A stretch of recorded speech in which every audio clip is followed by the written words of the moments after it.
Olá, alunos do curso Enseja, tudo bem? Na aula de hoje vamos falar sobre um assunto muito polêmico que sala de aula dá até arrepio nos alunos, que é sobre diagrama de Linus Pauling.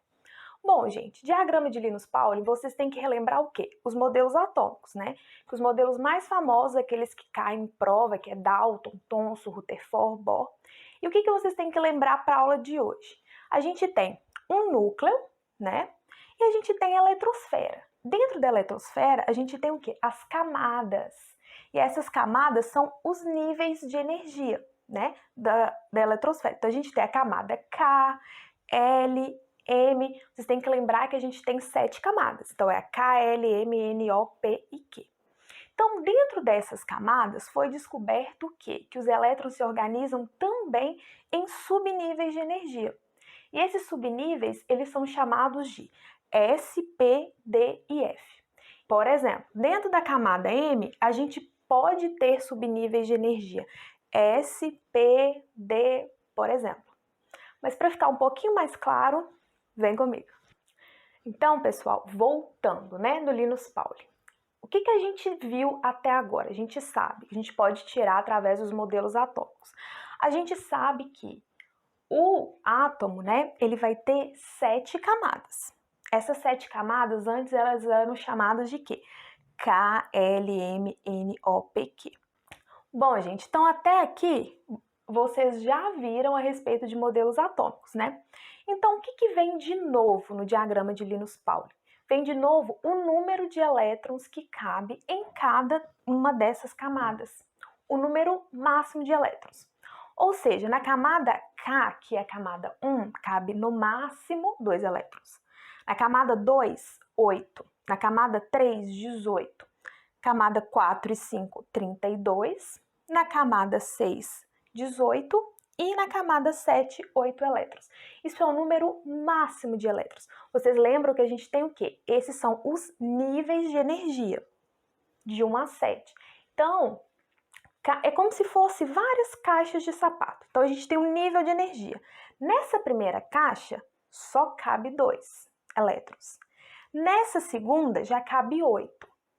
Nessa terceira, já vai caber 18, como se estivesse tudo empilhado. E são diferentes níveis de energia. A gente pode ver o nível, a camada 7, né? Então, a partir da 1 até a 7, a gente tem níveis de energia diferentes. Como se fosse as alturas, né? Da primeira até a 7ª caixa. Então, a gente tem esses níveis, porém, dentro desses níveis, a gente tem subníveis de energia. Então, vamos com calma. Na primeira camada, camada K, a gente tem no máximo 2 elétrons. Esses 2 elétrons vão estar dentro de uma caixinha com 2 elétrons, um S2, no máximo 2 elétrons. Agora, eu passei para a segunda caixa, né? Eu tenho a camada 2, referente ao L, e eu vou ter 8 elétrons. Só que esses 8 elétrons, quando eu abrir a caixinha para colocar eles, o que vai ter de diferente ali? Eu vou ter repartições. Eu vou ter subníveis. Então, eu tenho uma repartição S e uma repartição P. E dentro desse subnível S, eu só posso colocar no máximo 2 elétrons.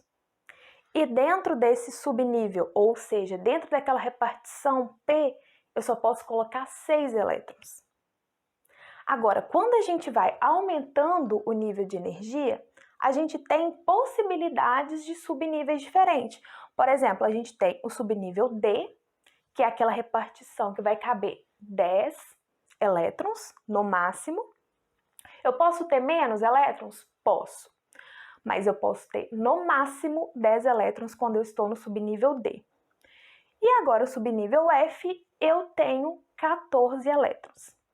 Então, recapitulando, dentro desses níveis de energia, né, onde eu tenho esse número máximo de elétrons de cada camada, eu tenho os subníveis de energia, que é a forma com que eles vão estar separados e organizados nesses níveis de energia.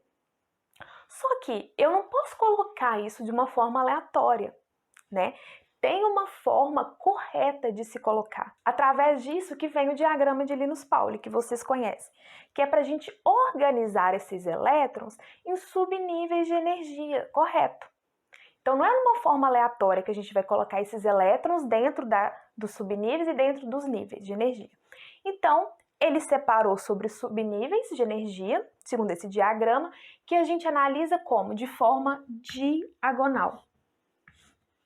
Então, eu começaria aqui, ó, 1s2, depois os elétrons vão para camada 2, né? 2s2, depois vai para 2p6, 3s2, e aí seguimos pelo diagrama de Linus Pauling. Então, pessoal, para tentar deixar um pouquinho mais claro para vocês, a questão de organização, né, de como que vai se dar a distribuição eletrônica.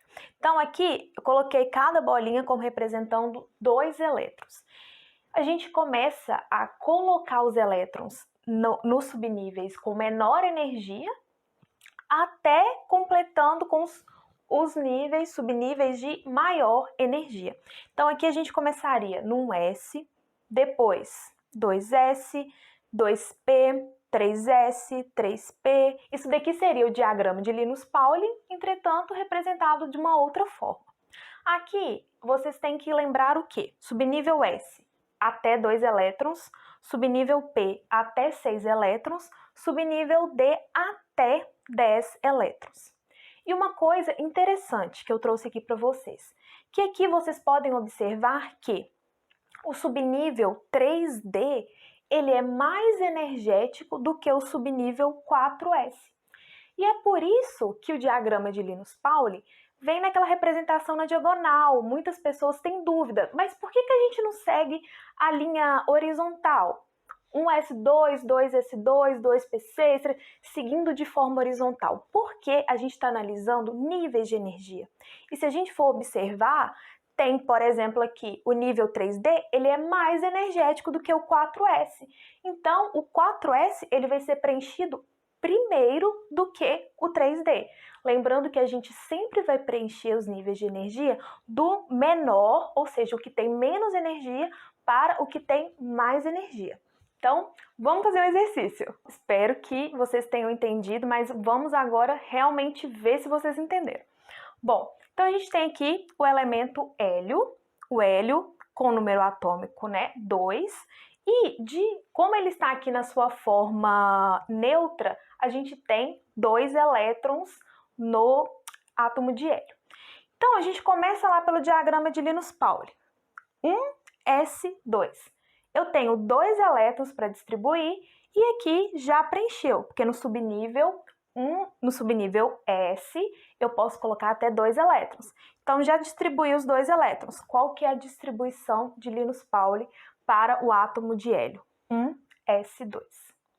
Super fácil. Mas agora a gente vai o quê? Aumentando o número atômico, né? A partir da tabela. Então agora eu trouxe um outro exemplo aqui para vocês, o cromo. O cromo, de forma também aqui neutra, ele vai ter 24 elétrons. Então, começando a distribuição eletrônica dele. 1s2. Só que eu tenho 24 elétrons. Eu já preenchi 2. Então, eu tenho mais 22 elétrons para preencher, né? 1s2. 2s2. Coloquei aqui mais 2 elétrons. Então, eu já tenho 4 elétrons distribuídos, seguindo o diagrama de Linus Pauling. Próximo subnível, 2p6.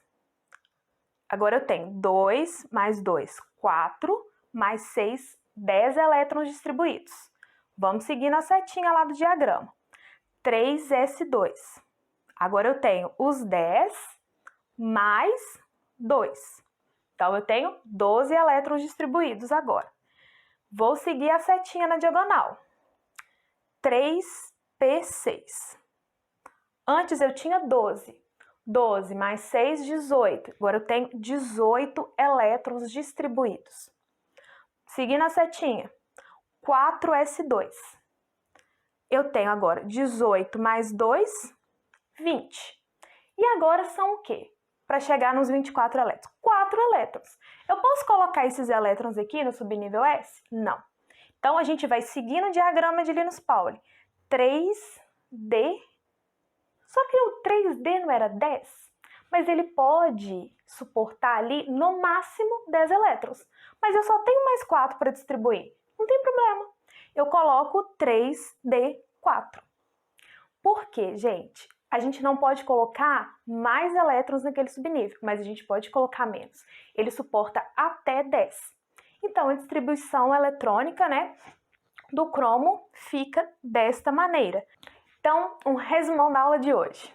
Temos 7 camadas, K até a Q. Temos 2, 8, 18, 32, 32, 18 e 8 número de elétrons, né, de cada camada, que são os níveis de energia. E a gente tem os subníveis de energia, que é o S, P, D e F. Sendo que no S, máximo de 2 elétrons, P, 6 elétrons, D, 10 elétrons e F, 14 elétrons. Espero que tenha ajudado o vídeo com vocês e até a próxima aula, gente!